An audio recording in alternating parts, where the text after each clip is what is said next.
So that storm tracker now is showing the stadiums and some pretty minor damage. What we're seeing right now, tree limbs, branches coming across.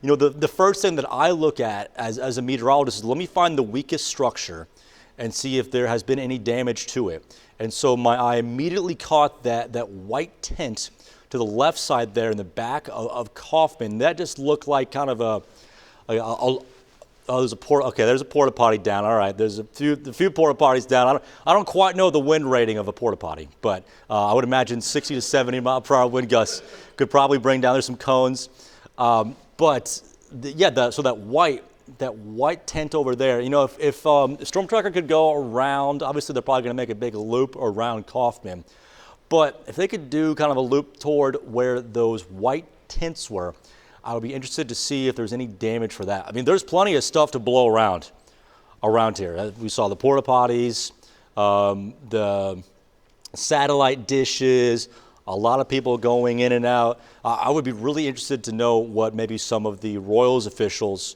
experienced if this indeed was a tornado that moved through. I know we're reaching out to the Royals and see if they have anything. Dumpsters are still there. Those can be rather heavy, but I mean, at first glance, this doesn't look too terrible. It is also totally possible that if there was a tornado, it didn't happen there. Storm tracker, if you can hear me, go take a left and turn around and go by the giant white tents. I'll be curious to see if anything happened there. But I mean, obviously, strong winds move through. Thank you, storm tracker. Strong winds move through, So things blown over, that can happen for sure.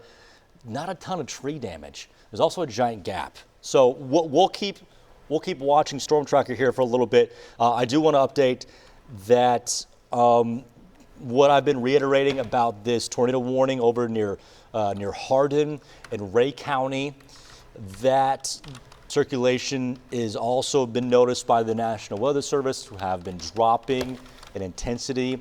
So that's really good to hear. And so we're going to give it another couple minutes, or they're going to give it another couple minutes on that before they go ahead and cancel that warning to go along with it. There's a giant pile of dirt that looks to be still decently intact. I mean, all things considered, yes, a thunderstorm definitely moved through the Truman Sports Complex. I don't know if I can't really tell you that it was anything insanely bad that moved through there as well. But that doesn't mean there isn't worse damage in other parts of Raytown or of Independence as this storm went through that spot as well.